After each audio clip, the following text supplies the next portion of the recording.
1. Tidak usah kebanyakan teori semu, karena sesungguhnya Ingsun inilah Allah. Nyata Ingsun yang sejati, bergelar Prabu Satmata, yang tidak ada lain kesejatiannya yang disebut sebangsa Allah. 2. Jika ada seseorang manusia yang percaya kepada kesatuan lain selain Allah Subhanahu wa Ta'ala, maka itu akan kecewa karena ia tidak akan memperoleh apa yang ia inginkan. 3. Allah itu adalah keadaanku. Lalu mengapa kawan-kawanku sama memakai penghalang? Dan sesungguhnya aku ini adalah hak Allah pun tiada wujud dua. Saya sekarang adalah Allah, nanti Allah, zahir batin tetap Allah. Kenapa kawan-kawan masih memakai pelindung? 4. Sebenarnya keberadaan zat yang nyata itu hanya berada pada mantapnya tekad kita. Tandanya tidak ada apa-apa, tetapi harus menjadi segala niat kita yang sungguh-sungguh. 5. Tidak usah banyak bertingkah. Saya ini adalah Tuhan. Ya, betul-betul saya ini adalah Tuhan yang sebenarnya. Bergelar Prabu Satmata. Ketahuilah bahwa tidak ada Tuhan yang lain selain saya. 6. Saya ini mengajarkan ilmu untuk betul-betul dapat merasakan adanya kemanunggalan. Sedangkan bangkai itu selamanya tidak ada. Adapun yang dibicarakan sekarang adalah ilmu yang sejati yang dapat membuka tabir kehidupan. Dan lagi semuanya sama. Tidak ada tanda secara samar-samar bahwa benar-benar tidak ada perbedaan yang bagaimanapun. Saya akan tetap mempertahankan tegaknya ilmu tersebut. 7. Bahwa sesungguhnya lafaz Allah yaitu kesaksian akan Allah yang tanpa rupa dan tiada tampak akan membingungkan orang karena diragukan kebenarannya. Dia tidak mengetahui akan diri pribadinya yang sejati sehingga ia menjadi bingung. Sesungguhnya nama Allah itu untuk menyebut wakilnya, diucapkan untuk menyatakan yang dipuja dan menyatakan suatu janji. Nama itu ditumbuhkan menjadi kalimat yang diucapkan Muhammad Rasulullah. 8. Padahal sifat kafir berwatak jisim yang akan membusuk, hancur, lebur, bercampur tanah. Lain jika kita sejiwa dengan zat yang maha luhur. Ia gagah berani, maha sakti dalam sarak, menjelajahi alam semesta. Dan itu pangeran saya yang menguasai dan memerintah saya yang bersifat wahdaniyah. Artinya menyatukan diri dengan ciptaannya. Ia dapat abadi mengembara melebihi peluru atau anak sumpit. Bukan budi, bukan nyawa, bukan hidup tanpa asal dari manapun, bukan pula kehendak tanpa tujuan. Dia itu yang bersatu padu dengan wujud saya. Tiada susah payah, kodrat dan kehendaknya. Tiada kenal rintangan, sehingga pikiran keras dari kehidupan, dari keinginan luluh tiada berdaya. Maka timbullah dari jiwa raga saya, kearif bijaksanaan saya menjumpai ia sudah ada di sana. 9. Syekh lemah bang namaku, Rasulullah ya aku sendiri, Muhammad ya aku sendiri, asma Allah itu sesungguhnya diriku, ya akulah yang menjadi Allah Ta'ala. 10. Jika Anda menanyakan di mana rumah Tuhan, maka jawabnya tidak sukar. Allah berada pada zat yang tempatnya tidak jauh, yaitu berada dalam tubuh manusia, tapi hanya orang yang terpilih saja yang bisa melihatnya, yaitu orang-orang Sunni. Ya, Ingsun ini kesejahteraan kehidupan. Engkau sejatinya Allah. Ya, Ingsun sejati Allah, yaitu wujud yang berbentuk sejati itu. Sejatinya Allah. Sir atau rahasia itu Rasulullah. Lisan atau pengucap itu Allah. Jasad Allah badan putih tanpa darah. Sir Allah, rasa Allah, rahasia rasa kesejatian Allah. Ya, Ingsun ini sejatinya Allah. 12. Adanya kehidupan itu karena pribadi. Demikian pula keinginan hidup itu pun ditetapkan oleh diri sendiri. Tidak mengenal roh yang melestarikan kehidupan. Tiada turut merasakan sakit ataupun lelah. Suka duka pun musnah karena tidak diinginkan oleh hidup. Dengan demikian, hidupnya kehidupan itu berdiri sendiri. 13. Zat wajibul maulana adalah yang menjadi pemimpin budi yang menuju ke semua kebaikan. Citra manusia hanya ada dalam keinginan yang tunggal. Satu keinginan saja belum tentu dapat dilaksanakan dengan tepat, apalagi dua. Nah, cobalah untuk memisahkan zat wajibul maulana dengan budi agar supaya manusia dapat menerima keinginan yang lain. 14. Yang widi, kalau dikatakan dalam bahasa di dunia ini, adalah Bako bersifat abadi, tanpa antara, tiada erat dengan sakit ataupun rasa tidak enak. Ia berada baik di sana maupun di sini. Bukan ini, bukan itu, oleh tingkah yang banyak dilakukan dan yang tidak wajar. Menuruti raga adalah sesuatu yang baru. 15. Gagasan adanya badan halus itu mematikan kehendak manusia. Di manakah adanya Hyang Sukma? Kecuali hanya diri pribadi. Kelilingilah cakrawala dunia, membumbung ke langit yang tinggi, selamilah dalam bumi sampai lapisan ketujuh. Tiada ditentukan wujud yang mulia. 16. Kemana saja sunyi senyap adanya, ke utara, selatan, barat, timur, dan tengah. Yang ada di sana hanya adanya di sini. Yang ada di sini bukan wujud saya. Yang ada dalam diriku adalah hampa dan sunyi. Isi dalam daging tubuh adalah isi perut yang kotor, maka bukan jantung, bukan otak yang pisah dari tubuh. Laju pesat bagaikan anak panah lepas dari busur, menjelajah Mekah dan Madinah. 17.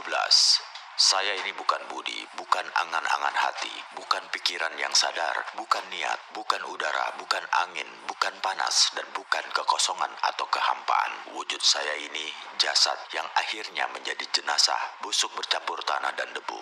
Nafas saya mengelilingi dunia, tanah, api, air, dan udara kembali ke tempat asalnya, sebab semuanya barang baru, bukan asli. 18. Maka saya ini zat sejiwa yang menyatu, menyukma dalam Hyang Widi. Pangeran saya bersifat jalil dan jamal, artinya maha mulia dan maha indah. Ia tidak mau sholat atas kehendak sendiri, tidak pula mau memerintah untuk sholat kepada siapapun. Adapun sholat itu budi yang menyuruh, budi yang laknat dan mencelakakan, tidak dapat dipercaya dan dituruti, karena perintahnya berubah-ubah. Perkataannya tidak dapat dipegang, tidak jujur jika dituruti, tidak jadi dan selalu mengajak mencuri. 19. Syukur kalau saya sampai tiba di dalam kehidupan yang sejati. Dalam alam kematian ini saya kaya akan dosa. Siang malam saya berdekatan dengan api neraka. Sakit dan sehat saya temukan di dunia ini. Lain halnya apabila saya sudah lepas dari alam kematian. Saya akan hidup sempurna, langgeng, tiada ini dan itu. 20. Menduakan kerja bukan watak saya. Siapa yang mau mati dalam alam kematian, orang kaya akan dosa. Balik, jika saya hidup yang tidak kekal ajal, akan langgeng hidup saya. Tidak perlu ini dan itu. Akan tetapi saya disuruh untuk memilih hidup atau mati. Saya tidak sudi, sekalipun saya hidup. Biar saya sendiri yang menentukan. 21. Betapa banyak nikmat hidup manfaatnya mati. Kenikmatan ini dijumpai dalam mati. Mati yang sempurna teramat indah. Manusia sejati adalah yang sudah meraih ilmu. Tiada dia mati, hidup selamanya. Menyebutnya mati berarti syirik, lantaran tidak tersentuh lahat. Hanya beralih tempatlah dia memboyong keratonnya. 22. Aku angkat saksi di hadapan zatku sendiri. Sesungguhnya tidak ada Tuhan selain aku, dan aku angkat saksi sesungguhnya Muhammad itu utusanku. Sesungguhnya yang disebut Allah adalah ingsun, diri sendiri. Rasul itu Rasulku, Muhammad itu cahayaku. Aku zat yang hidup yang tidak kena mati. Akulah zat yang kekal, yang tidak pernah berubah dalam segala keadaan.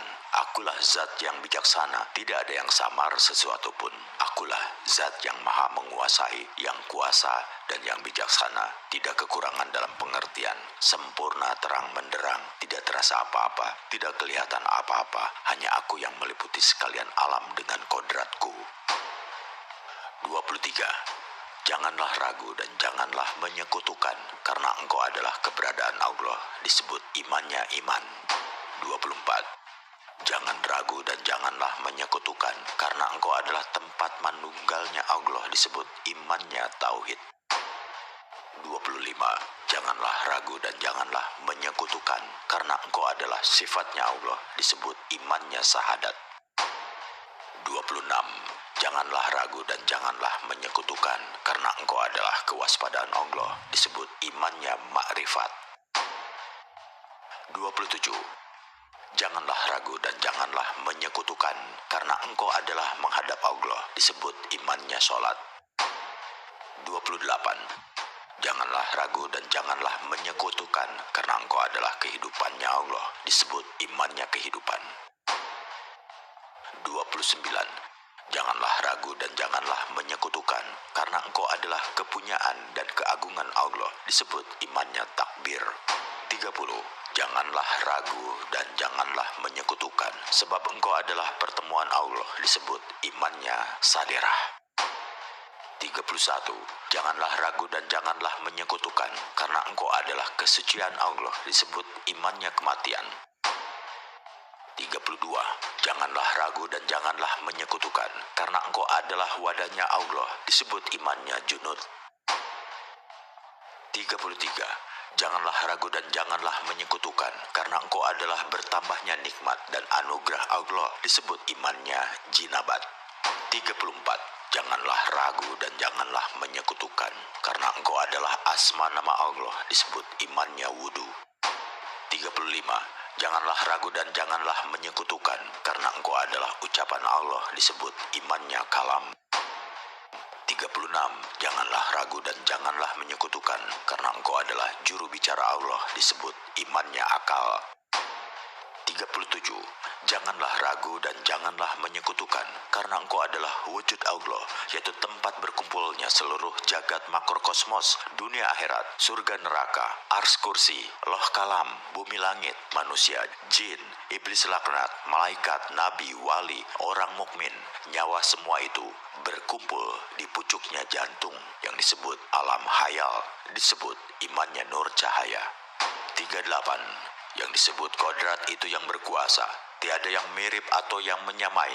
Kekuasaannya tanpa piranti, keadaan wujudnya tidak ada baik luar maupun dalam, merupakan kesatuan yang beraneka ragam. 39. Irodat artinya kehendak yang tiada membicarakan, ilmu untuk mengetahui keadaan yang lepas jah dari panca indera bagaikan anak gumpitan lepas tertiup. 40. Inilah maksudnya syahadat. Asyhadu berarti jatuhnya rasa, ilah berarti kesetiaan rasa, illallah berarti bertemunya rasa, Muhammad berarti hasil karya, yang maujud dan pangeran berarti kesejatian hidup. 41. Mengertilah bahwa sesungguhnya ini syahadat sakarat. Jika tidak tahu, maka sekaratnya masih mendapatkan halangan. Hidupnya dan matinya hanya seperti hewan. 42. Syahadat Allah badan lebur menjadi nyawa, nyawa lebur menjadi cahaya, cahaya lebur menjadi roh, roh lebur menjadi rasa, rasa lebur sirna kembali kepada yang sejati. Tinggallah hanya Allah semata yang abadi dan terkematian. 43. Sahadat ananing ingsun, asadu keberadaanku, la ilah bentuk wajahku, illallah Tuhanku. Sesungguhnya tidak ada Tuhan selain aku, yaitu badan dan nyawa seluruhnya. 44. Sahadat panatep panatagama, yaitu yang menjadi bertempatnya Allah, menghadap kepada Allah. Bayanganku adalah roh Muhammad, yaitu sejatinya manusia, yaitu wujudnya yang sempurna. 45. Kenikmatan mati tidak dapat dihitung. Tersasar, tersesat, lagi terjerumus, menjadikan kecemasan, menyusahkan dalam patihnya, justru bagi ilmu orang remeh. 46. Segala sesuatu yang wujud, yang tersebar di dunia ini, bertentangan dengan sifat seluruh yang diciptakan, sebab isi bumi itu angkasa yang hampa. 47. Salat 5 kali sehari adalah pujian dan zikir yang merupakan kebijaksanaan dalam hati menurut kehendak pribadi, benar atau salah pribadi sendiri yang akan menerima dengan segala keberanian yang dimiliki. 48. Pada permulaan saya sholat, budi saya mencuri. Pada waktu saya zikir, budi saya melepaskan hati, menaruh hati kepada seseorang. Kadang-kadang menginginkan keduniaan yang banyak, lain dengan zat maha yang bersama diriku. Nah, saya inilah yang maha suci, zat maulana yang nyata, yang tidak dapat dipikirkan dan tidak dapat dibayangkan. 49. Sahadat, sholat, dan puasa itu adalah amalan yang tidak diinginkan. Oleh karena itu tidak perlu dilakukan. Adapun zakat, naik haji ke Mekah, keduanya adalah omong kosong. Itu semua adalah palsu dan penipuan terhadap sesama manusia. Menurut para aulia, bila manusia melakukannya, maka dia akan dapat pahala. Itu adalah omong kosong dan keduanya adalah orang yang tidak tahu. 50. Tidak pernah saya menuruti perintah budi, bersujud-sujud di masjid menggunakan jubah, pahalanya besok saja. Bila dahi sudah menjadi tebal, kepala berbelang, sesungguhnya hal itu tidak masuk akal. Di dunia ini semua manusia adalah sama. Mereka semua mengalami suka duka, menderita sakit dan duka nestapa. Tiada bedanya satu dengan yang lain. Oleh karena itu, saya, Siti Jenar, hanya setia pada satu hal saja, yaitu Gusti Zat Maulana. 51. Gusti Zat Maulana, dialah yang luhur dan sangat sakti, yang berkuasa, maha besar, lagi pula memiliki 20 sifat, kuasa atas segala kehendaknya. Dialah maha kuasa, pangkal mula segala ilmu, maha mulia, maha indah, maha sempurna, maha kuasa, rupa warnanya tanpa cacat, seperti hambanya. Di dalam raga manusia, ia tidak nampak. Ia sangat sakti menguasai segala yang terjadi dan menjelajahi seluruh alam semesta, Mindraloka. 52. Hyang Widi, wujud yang tidak nampak oleh mata, mirip dengan ia sendiri. Sifat-sifatnya mempunyai wujud seperti penampakan raga yang tiada tampak. Warnanya melambangkan keselamatan, tetapi tanpa cahaya atau teja, halus, lurus, terus-menerus, menggambarkan kenyataan tiada dusta. Ibaratnya kekal tiada bermula, sifat dahulu yang meniadakan permulaan karena asal diri pribadi. 53.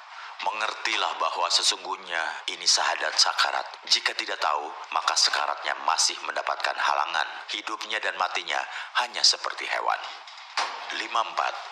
Siti Jenar mengetahui benar di masa kemusnahan anta yang mulia, yaitu zat yang melanggengkan budi. Berdasarkan dalil Rama itu, ialah dalil yang dapat memusnahkan beraneka ragam selubung, yaitu dapat lepas bagaikan anak panah. Tiada dapat diketahui di mana busurnya. Syariat, tarekat, hakikat, dan marifat musnah tiada terpikirkan. Maka sampailah Siti Jenar di istana sifat yang sejati.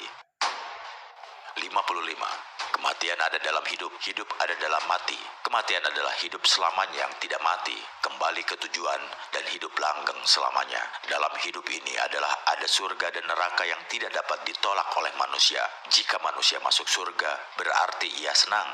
Bila manusia bingung, kalut, risih, muak, dan menderita, berarti ia masuk neraka. Maka kenikmatan mati tidak dapat dihitung. 56. Hidup itu bersifat baru dan dilengkapi dengan panca indera.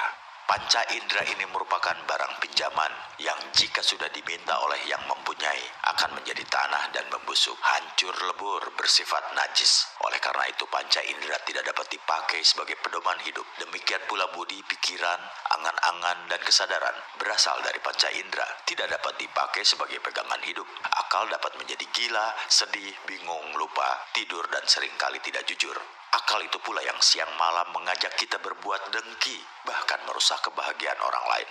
Dengki juga akan menimbulkan kejahatan, kesombongan yang pada akhirnya membawa manusia ke dalam kenistaan dan menodai citranya. Kalau sudah sampai demikian, parahnya manusia biasanya baru menyesali perbuatannya. 57. Apakah tidak tahu bahwa penampilan bentuk daging, urat tulang, dan sumsum bisa rusak? Dan bagaimana cara Anda memperbaikinya? Biarpun bersembahyang 1000 kali setiap harinya, akhirnya mati juga. Meskipun badan Anda tutupi, akhirnya kena debu juga. Tetapi jika penampilan bentuknya seperti Tuhan, apakah para wali dapat membawa pulang dagingnya? Saya rasa tidak dapat. Alam semesta ini adalah baru. Tuhan tidak akan membentuk dunia ini 2 kali dan juga tidak akan membuat tatanan baru. 58. Segala sesuatu yang terjadi di alam ini pada hakikatnya adalah perbuatan Allah. Berbagai hal yang dinilai baik maupun buruk pada hakikatnya adalah dari Allah juga. Jadi sangat salah besar bila ada yang menganggap bahwa yang baik itu dari Allah dan yang buruk adalah dari selain Allah. Oleh karena itu, af'al Allah harus dipahami dari dalam dan dari luar diri manusia. Misalnya saat manusia menggoreskan pensil, disitulah terjadi perpaduan 2 kemampuan kodrati yang dipancarkan oleh Allah kepada makhluknya, yaitu kemampuan gerak pensil. Tanah yang terlempar dari tangan seseorang itu adalah berdasarkan kemampuan kodrati gerak tangan seseorang. Maksudnya, bukanlah engkau yang melempar, melainkan Allah yang melempar ketika engkau melempar. 72. Di dunia manusia mati, siang malam manusia berpikir dalam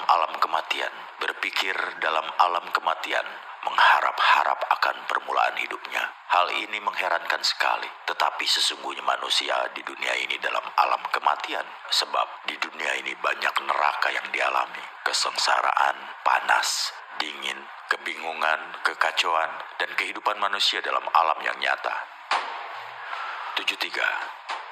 Dalam alam ini manusia hidup mulia, mandiri diri pribadi, tiada diperlukan lantaran ayah dan ibu. Ia berbuat menurut keinginan sendiri, tiada berasal dari angin, air, tanah, api, dan semua yang serba jasad. Ia tidak menginginkan atau mengharap-harapkan kerusakan apapun. Maka apa yang disebut Allah ialah barang baru, direka-reka menurut pikiran dan perbuatan.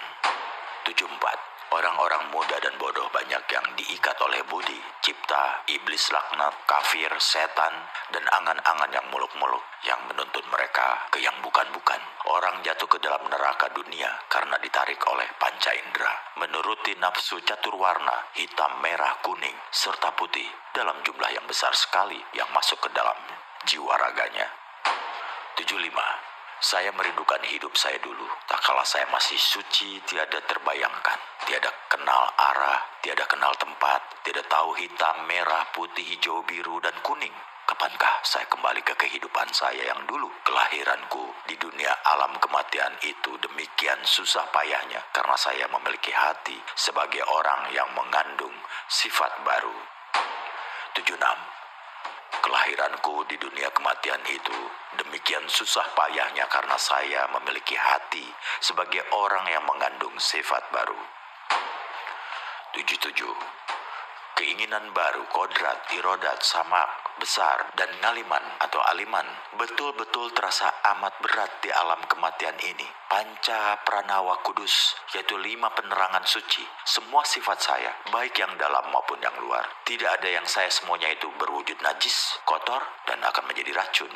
Beraneka ragam terdapat tersebut dalam alam kematian ini. Di dunia kematian, manusia terikat oleh panca indera, menggunakan keinginan hidup yang 20 sifatnya, sehingga saya hampir tergila-gila dalam dan kematian ini.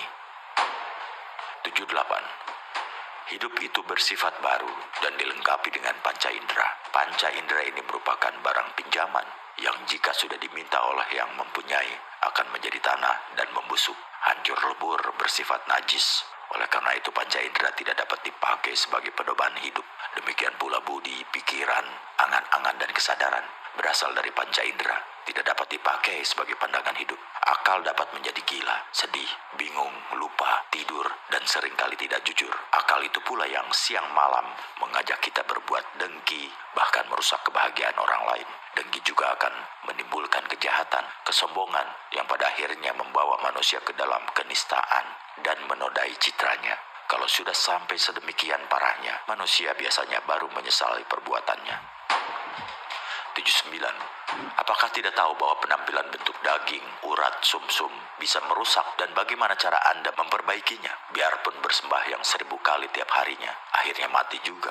Meskipun badan Anda tutupi, akhirnya kena debu juga. Tetapi jika penampilan bentuknya seperti Tuhan, apakah para wali dapat membawa pulang dagingnya? Saya rasa tidak dapat. Alam semesta ini adalah baru. Tuhan tidak akan membentuk dunia ini 2 kali dan tidak akan membuat tatanan baru. 80. Mayat-mayat berkeliaran kemana-mana, ke utara dan ke timur, mencari makan dan sandang yang bagus dan permata, serta perhiasan yang berkilauan, tanpa mengetahui bahwa mereka adalah mayat-mayat belaka yang naik kereta, dokar, atau bendi. Itu juga mayat, meskipun seringkali ia berwatak keji terhadap sesamanya. 81.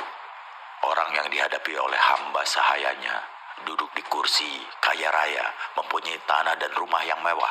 Mereka sangat senang dan bangga. Apakah ia tidak tahu bahwa semua benda yang terdapat di dunia akan musnah menjadi tanah? Meskipun demikian, ia bersifat sombong lagi congkak. Oh, berbelas kasihan saya kepadanya. Ia tidak tahu akan sifat-sifat dan citra dirinya sebagai mayat. Ia merasa dirinya yang paling cukup pandai. 82.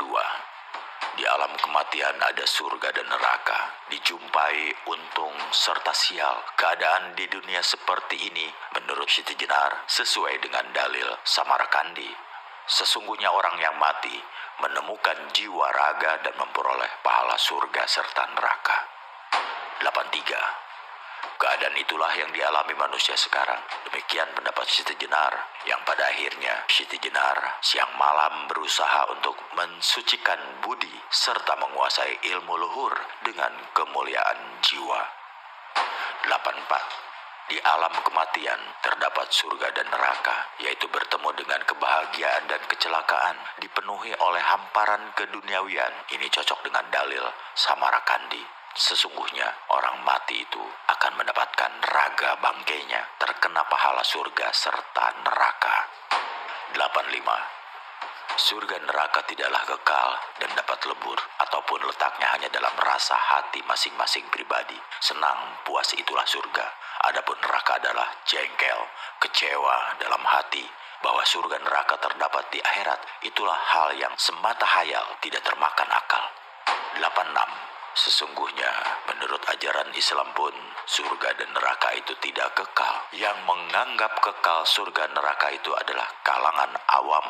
Sesungguhnya mereka berdua wajib rusak dan binasa. Hanya Allah zat yang wajib abadi, kekal, langgeng, dan azali. 87.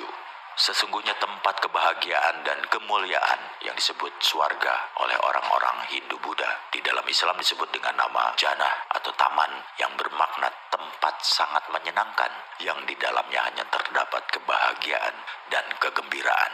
Hampir mirip dengan swarga yang dikenal di dalam Siwa Buddha. Di dalam Islam dikenal ada 7 surga besar yang disebut Al-Ailiyin, Al-Firdaus, Al-Adan, An-Naim, Al-Khulud, Al-Mawah, dan Darussalam. Di surga-surga itulah amalan orang-orang yang baik ditempatkan sesuai amal ibadahnya selama hidup di dunia. 88. Sementara itu, tidak berbeda dengan ajaran Siwa Buddha yang meyakini adanya alam bawah, yaitu neraka yang bertingkat-tingkat dan jumlahnya sebanyak jenis siksaan. Islam pun mengajarkan demikian. Jika dalam ajaran Siwa Buddha dikenal ada 7 neraka besar, yaitu Sutala, Watala, Talata, Mahatala, Satala, Atala, dan Patala, maka dalam Islam juga dikenal tingkatan neraka, yaitu Jahanam, Utama, Hawiyah, Sakar, Jahim, dan Dalwail. Betulnya yang disebut awal dan akhir itu berada dalam cipta kita pribadi. Seumpama jasad di dalam kehidupan ini sebelum dilengkapi dengan perabot lengkap seperti umur 60 tahun dan di situ masih disebut sebagai awal, maka disebut masyrik atau timur yang maknanya mengangkat atau awal penetapan manusia serta genapnya hidup. 90. Yang saya sebut maghrib atau barat itu penghabisan. Maksudnya setelah melalui segala hidup di dunia, maka sejatinya awal itu memulai, akhir mengakhiri. Jika memang bukan adanya zaman alam dunia atau zaman akhirat, itu semua masih dalam keadaan hidup semua. 91. Untuk keadaan kematian saya sebut akhirat, hanyalah bentuk dari bergantinya keadaan saja. Adapun sesungguhnya mati itu juga kiamat. Kiamat itu perkumpulan, mati itu roh. Jadi semua roh itu kalau sudah menjadi satu, hanya tinggal kesempurnaannya saja. 92. Moksanya roh saya sebut mati, karena dari roh itu terwujud keberadaan zat semua. Letaknya kesempurnaan roh itu adalah musnahnya zat. Akan tetapi bagi penerapan makrifat, hanya yang waspada dan tepat yang bisa menerapkan aturannya. Di samping semua itu, sesungguhnya semuanya juga hanya akan kembali kepada asalnya masing-masing. 93. Ketahuilah bahwa surga dan neraka itu 2 wujud. Terjadinya dari keadaan wujud makhluk itu dari kejadian. Surga dan neraka sekarang sudah tampak terbentuk oleh kejadian yang nyata. 94. Saya berikan kiasan sebagai tanda bukti adanya surga. Sekarang ini sama sekali berdasarkan wujud dari kejadian di dunia. Surga yang luhur itu terletak dalam perasaan hati yang senang. Tidak kurang orang duduk dalam kereta yang bagus, merasa sedih, bahkan menangis terseduh-seduh. Sedang seorang pedagang keliling berjalan kaki sambil memikul barang dagangannya, menyanyi sepanjang jalan. Ia menyanyikan berbagai macam lagu dengan suara yang terdengar mengalun merdu. Sekalipun ia memikul, menggendong, menjinjing, atau menyunggi barang dagangannya pergi ke Semarang, ia itu menemukan surganya karena merasa senang dan bahagia. Ia tidur di rumah penginapan umum, berbantal kayu sebagai kalang kepala, dikerumuni serangga penghisap darah, tetapi ia dapat tidur dengan nyenyak. 95. Orang di surga segala macam barang serba ada. Kalau ingin bepergian serba enak, karena kereta bendi tersedia untuk mondar-mandir kemana saja. Tetapi apabila nerakanya datang, menangislah ia bersama istri atau suaminya dan anak-anaknya. 96. Manusia yang sejati itu adalah yang mempunyai hak dan kekuasaan Tuhan yang Maha Kuasa, serta mandiri diri pribadi. Sebagai hamba, ia menjadi sukma, sedang hiang sukma menjadi nyawa. Hilangnya nyawa bersatu padu dengan hampa dan kehampaan ini meliputi alam semesta. 97.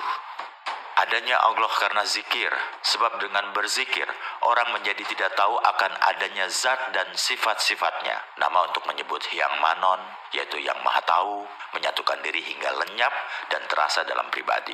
Ya, dia ya saya. Maka dalam hati timbul gagasan bahwa ia yang berzikir menjadi zat yang mulia dalam alam kelanggengan yang masih di dunia ini. Dimanapun sama saja, hanya manusia yang ada. Allah yang dirasakan adanya waktu orang berzikir. Tidak ada jadi gagasan yang palsu. Sebab pada hakikatnya adanya Allah yang demikian itu hanya karena nama saja. 98. Manusia yang melebihi sesamanya memiliki 20 sifat, sehingga dalam hal ini antara agama Hindu, Buddha, Jawa, dan Islam sudah campur. Di samping itu roh dan namanya sudah bersatu. Jadi tidak ada kesukaran lagi mengerti akan hal ini dan semua sangat mudah dipahami. 99. Manusia hidup dalam alam dunia ini hanya menghadapi dua masalah yang saling berpasangan, yaitu baik buruk berpasangan dengan kamu, hidup berjodoh dengan mati, Tuhan berhadapan dengan hambanya. 100. Orang hidup tiada merasakan ajal, orang berbuat baik tiada merasakan berbuat buruk, dan jiwa luhur tiada bertempat tinggal. Demikianlah pengetahuan yang bijaksana, yang meliputi cakrawala kehidupan, yang tiada berusaha mencari kemuliaan kematian. Hidup terserah kehendak masing-masing. 101. Keadaan hidup itu berupa bumi, angkasa, samudra, dan gunung seisinya, semua yang tumbuh di dunia, udara dan angin yang tersebar di mana-mana, matahari dan bulan menyusup di langit, dan keberadaan manusia sebagai yang terutama. 102. Allah bukan Johor Manik, yaitu Ratna Mutmanikam, bukan jenazah dan rahasia yang gaib, syahadat itu kepalsuan. 103. Akhirat di dunia ini tempatnya, hidup dan mati pun hanya di dunia ini. 104. Bayi itu berasal dari desakan, setelah menjadi tua menuruti kawan, karena terbiasa waktu kanak-kanak berkumpul dengan anak, setelah tua berkumpul dengan orang tua. Berbincang-bincanglah mereka tentang nama sunyi hampa, saling bohong membohongi, meskipun sifat-sifat dan wujud mereka tidak diketahui. 105. Takdir itu tiada kenal mundur, sebab semuanya itu ada dalam kekuasaan yang murba wasesa, yang menguasai segala kejadian. 106. Orang mati tidak akan merasakan sakit, yang merasakan sakit itu hidup yang masih mandiri dalam raga. Apabila jiwa saya telah melakukan tugasnya, maka dia akan kembali ke alam aning anung, alam yang tentram bahagia, aman damai dan abadi. Oleh karena itu, saya tidak takut akan bahaya apapun. 107. Menurut pendapat saya, yang disebut ilmu itu adalah segala sesuatu yang tidak kelihatan oleh mata. 108. Mana ada yang maha suci, baik di dunia maupun di akhirat sunyi. Yang ada saya pribadi. Sesungguhnya besok saya hidup seorang diri tanpa kawan yang menemani. Disitulah Zatullah mesra bersatu menjadi saya. 109. Karena saya di dunia ini mati, luar dalam saya sekarang ini, yang di dalam hidupku besok, yang di luar kematianku sekarang. 110. Orang yang ingin pulang ke alam kehidupan tidak sukar, lebih-lebih bagi murid Siti Jenar, sebab ia sudah paham dengan menguasai sebelumnya. Di sini dia tahu rasanya di sana dia tahu rasanya di sini.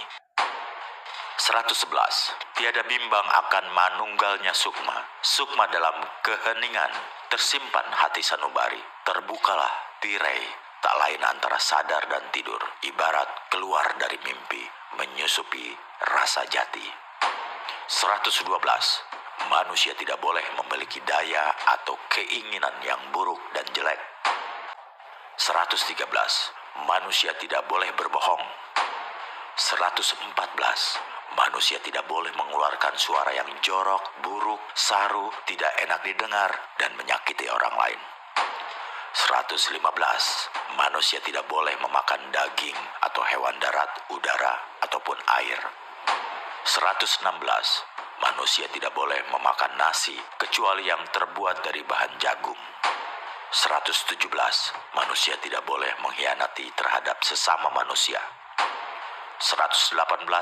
Manusia tidak boleh meminum air yang tidak mengalir. 119. Manusia tidak boleh membuat dengki dan iri hati. 120. Manusia tidak boleh membuat fitnah. 121. Manusia tidak boleh membunuh seluruh isi jagat. 122. Manusia tidak boleh memakan ikan atau daging dari hewan yang rusuh, tidak patut, tidak bersisik, atau tidak berbulu. 123. Bila jiwa badan lenyap, orang menemukan kehidupan dalam sukma yang sungguh nyata dan tanpa bandingan. Ia dapat diumpamakan dengan isinya buah kamumu. Pramana menampilkannya, manunggal dengan asalnya, dan dilahirkan olehnya. 124. Tetapi yang kau lihat, yang nampaknya sebagai sebuah boneka penuh mutiara bercahaya indah, yang memancarkan sinar-sinar bernyala-nyala, itu dinamakan pramana. Pramana itu kehidupan badan. Ia manunggal dengan badan, tetapi tidak ambil bagian dalam suka dan dukanya. Ia berada di dalam badan. 125. Tanpa turut tidur dan makan, tanpa menderita kesakitan atau kelaparan, bila ia terpisah dari badan, maka badan ikut tertinggal tanpa daya, lemah. Pramana itulah yang mampu mengemban rasa, karena ia dihidupi oleh sukma. Kepadanya diberi anugerah mengemban kehidupan yang dipandang sebagai rahasia rasanya zat. 126.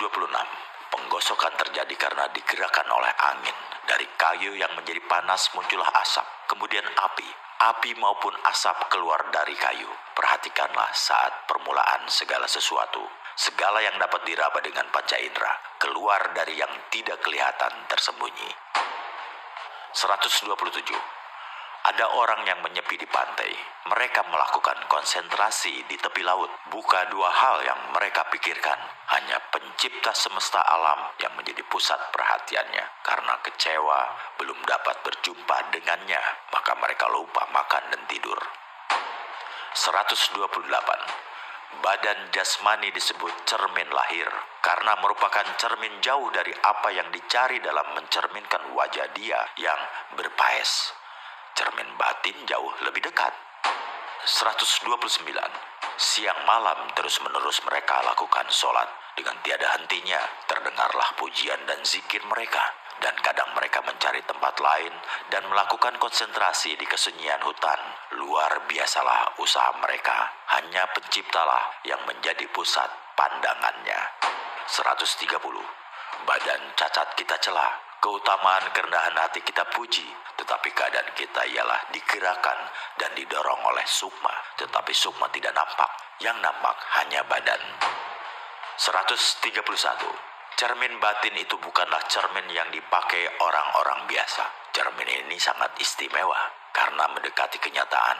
Bila kau mengetahui badan yang sejati, itulah yang dinamakan kematian terpilih. 132. Bila engkau melihat badanmu, aku turut dilihat. Bila kau tidak memandang dirimu begitu, kau sungguh tersesat. 133. Sukma tidak jauh dari pribadi. Ia tinggal di tempat itu jua. Ia jauh kalau dipandang jauh, tetapi dekat kalau dianggap dekat. Ia tidak kelihatan, karena antara dia dan manusia terdapat kekuasaannya yang meresapi segala-galanya. 134. Hyang Sukma Purba menyembunyikan diri terhadap penglihatan sehingga ia lenyap sama sekali dan tidak dapat dilihat. Kontemplasi terhadap dia yang benar lenyap dan berhenti. Jalan untuk menemukannya dilacak kembali dari puncak gunung. 135. Tetapi Hyang Sukma sendiri tidak dapat dilihat. Cepat orang turun dari gunung dan dengan seksama orang melihat ke kiri ke kanan, namun dia tidak ditemukan. Hati orang itu berlalu penuh duka cita dan kerinduan. 136. Hendaklah waspada terhadap penghayatan Roroning Atunggil agar tiada ragu terhadap bersatunya Sukma. Penghayatan ini terbuka di dalam penyepian, tersimpan di dalam kolbu. Adapun proses terungkapnya tabir penutup alam gaib, laksana terlintasnya dalam kantuk bagi orang-orang yang sedang mengantuk. Penghayatan gaib itu datang laksana lintasan mimpi. Sesungguhnya orang yang telah menghayati semacam itu berarti telah menerima anugerah Tuhan kembali ke alam sunyi. Tiada menghiraukan kesenangan duniawi yang Maha Kuasa telah mencakup pada dirinya. Dia telah kembali ke asal mulanya. 137.